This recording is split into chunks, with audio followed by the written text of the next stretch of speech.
والله يا شباب نسمي الله مع بعض. بسم الله الرحمن الرحيم.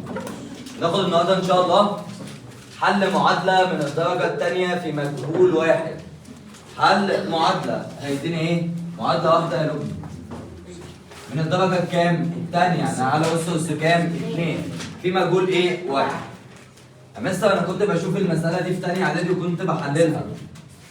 ما هو انت لو عايز تحللها هتحللها، بس هو هيديها لك مش نافعه. يعني مثلا كام في كام ب6 والفرق بينهم 2 مفيش. يبقى انت كده هتحل بحاجه اسمها القانون العام. يبقى انت عشان تحل معادله من الدرجه الاولى من الدرجه الثانيه في مجهول واحد جبريا، يبقى احنا هنحلها بالايه؟ بالقانون العام.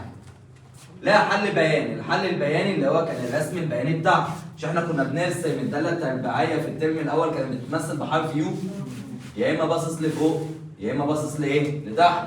هنا قطع محور السينات في كام نقطه؟ نقطتين، يبقى هما دول الحلين.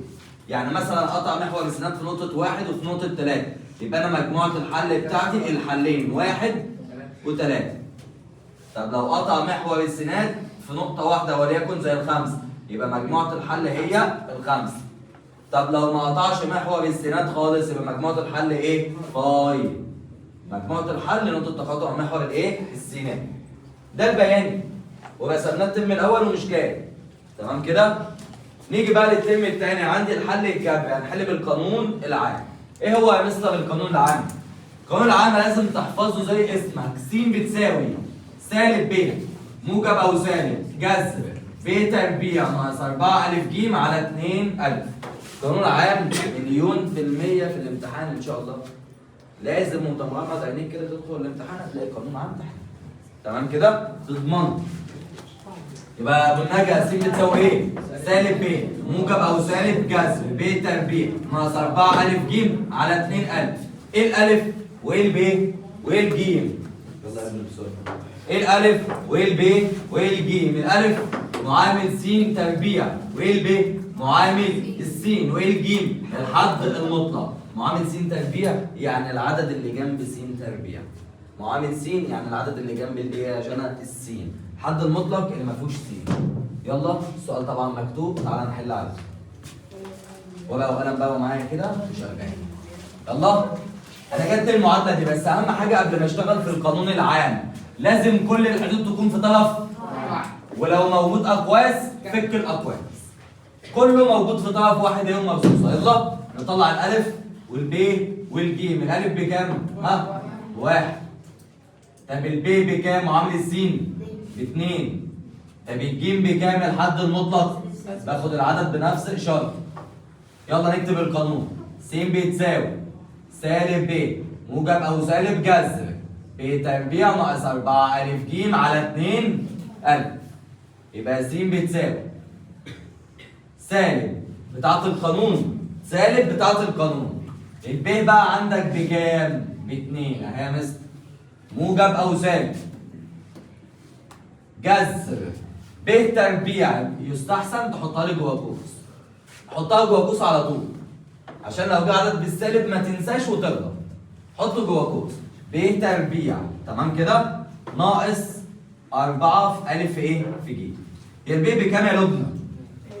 اهي ناقص 4 في الالف. الالف اللي هي بكام؟ في الجيم اللي هي بكام؟ بسالب 6 على 2 في الالف. 2 في الالف اللي هو بكام؟ ب1. وهنعمل دي بالاله الحاسبه. هنعمل دي بالاله الحاسبه. مره هتعملها بالموجب ومره هتعملها بالايه؟ بالسالب. هتعملها بالموجب طلعت لك بكام؟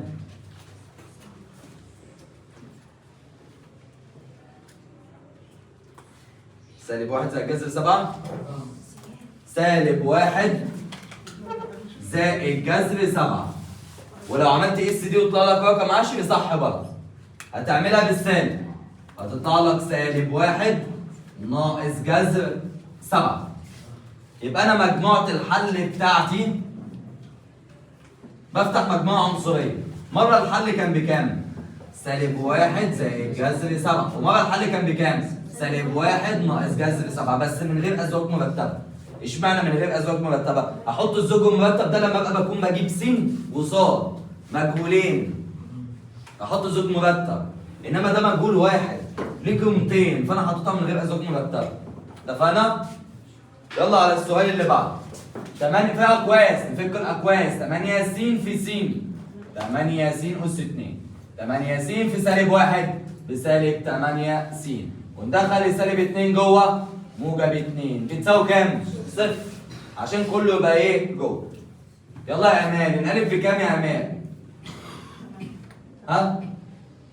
الالف بكام؟ الب بكام؟ الجيم بكام؟ باتنين.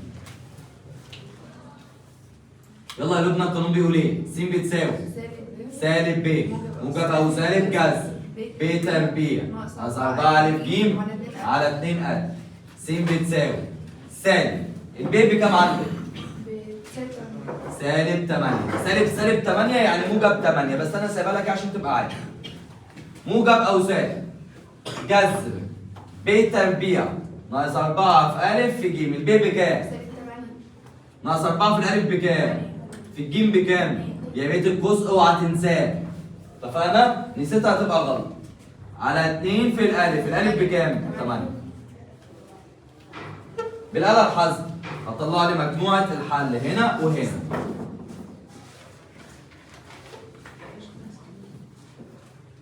طلع لي قيمة السين الأول. مرة أعملها بالموجب، مرة أعملها بالإيه؟ بالسالب. عملتها بالموجب وطلعت لك ايه؟ وعملتها بالسالب برضه وطلعت لك ايه؟ نص برضه. بقول لك ايه؟ مش هتعد، لا اعمل بالآلة الحاسبة. ماشي، اتفقنا ولا ما اتفقناش؟ بقول لك اعملي بالآلة الحاسبة، اتفقنا؟ بس ما تهبديش. مجموعة ادي نص وادي نص. يبقى انا مجموعة الحل هو حل واحد بس بنص، عشان المجموعة العنصرية مش بكرر جواها. اتفقنا؟ أنا مرة هعمل دي بالموجب وبالآلة الحاسبة بدل ما أمسح كله أطلع أشيل الموجب وأحط مكانه ناقص وأعمل يساوي والموضوع خلص. اتفقنا؟ اتفقنا. إيه يا حبيبي؟ عايز تسأل في حاجة؟ عايز تسأل في حاجة يا أحمد؟ إيه؟ عايز إيه؟ دي ناقص يا ابني، هتعملها ازاي؟ ماشي؟ يلا معايا السؤال اللي جاي. هو السؤال كده كده جاي لك في الامتحان، انا مغير لك الاشكال بتاعته. بس هي كده كده هتظبط الشكل وتحل بنفس الطريقه. يلا يلا يا لبنى. ماشي، بس ركزي بس معايا في الاول. اول حاجه انا هعملها، انا عندي ايه اللي مبوظ شكل المساله؟ بسط والمقام. المقام اللي مضايقني، محتاج اتخلص من المقام، وانا قايل لك قبل كده عشان اتخلص من المقام اضرب المساله كلها في المقام اللي مضايقني. مين المقام اللي مضايقك؟ س وس اس 2. خلينا في الكبير اللي هو س اس 2. نضرب المساله كلها في كام؟ س اس 2. س اس 2 س اس 2. يبقى بالضرب في المقام اللي هو س اس كام؟ س اس 2 هتروح مع س اس 2 اللي تحت، يتبقى واحدة س من تحت تروح مع التربيع اللي فوق، لأن س تربيع عبارة عن س في س. فأنا خدت واحدة من تحت مع واحدة من فوق، يبقى فوق كام؟ س في 4 ب4 السالب جزء ما هو ب4 س، وسالب 1 في س تربيع بسالب س تربيع، ندخلها جوه بعكس. سالب س تربيع تدخل جوه س تربيع ناقص 4 س زائد 5 بتساوي كام؟ في مشكلة في الكلام ده؟ سهل الكلام ولا صعب؟ يلا نطلع الالف والبي والجيم. الالف بكام؟ والبي بكام؟ والجيم بكام؟ الف بواحد والبي بسالب 4 جيم ب5. اكتب يلا القانون بتاعك. س بتساوي سالب ب موجب او سالب جذر ب تربيع ناقص 4 الف ج على 2 الف. يبقى س بتساوي سالب البي بكام؟ سالب 4. سالب 4 يعني موجب 4. موجب او سالب طيب جذر ب تربيع الب بكام عندك؟ سالب 4 ناقص 4 في الالف في الجيم على 2 في الالف، واطلع الناتج بالآلة الحاسبة. جيت اعمله بالموجب او بالسالب لقيت الحل ايه؟ ماس ايرور. ماس ايرور يعني فاي، يعني مفيش حل. اتفقنا؟ يبقى انا مجموعة الحل بتاعتي ايه؟ فاي. ماشي؟ ده ماس ايرور يبقى فاي، بس اهم حاجة تتأكد ان انت كاتب حاجتك صح. تبقاش انت كاتب حاجة غلط والمسألة بتديك ماس ايرور عشان غبائك وانت تروح تديها فاي. تمام كده؟ يعني بتقول لك ماس ايرور انت اللي بتحلها بقى، انت اللي كاتب غلط. يعني واحد مثلا فتح قوس ونسي يقفله. ما الآلة الحاسبة هتقول لك ماس ايرور. تمام كده؟ مش ماس ايرور انها حلها فاي، حلها ان انت اللي بتتغاب. تمام ولا مش تمام؟ فيعني خد بالك. اتفقنا؟ اول ما تقول لك ماس ايرور يبقى فاي، بس ابقى متاكد من حل. يلا يا شباب، مسألة بعدها. تقول ايه؟ المسألة بعدها. أول ما تلاقي كسر بيساوي كسر نعمل مقص. 3 في 1 س في 5. طب س في سالب س. سالب س تربيع. تعال نجمعهم كلهم في طرف. سالب س تربيع تروح هناك كام؟ س تربيع. 5 س يبقى سالب 5 س زائد بيساوي صفر. الألف بكام؟ ب بكام؟ ج بكام؟ اكتب يلا القانون. يلا. س بتساوي سالب ب موجب او سالب جذر ب تربيع ناقص 4 أ ج على 2 أ. يبقى س بتساوي أ سالب.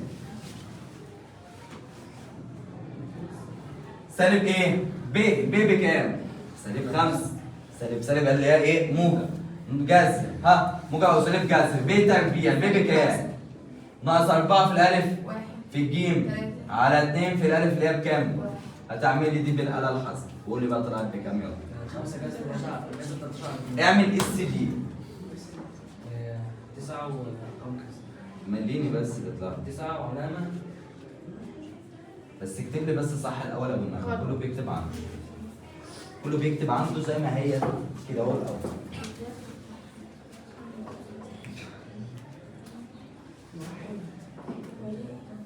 اعمل دي الأول بالموجب وقول لي ناتج طلع بكام. هطلع لك أرقام عشرية كتير. 4 علامة 3 0 2 7 ماشي دول كفاية. هات لي اللي بالسالب يلا.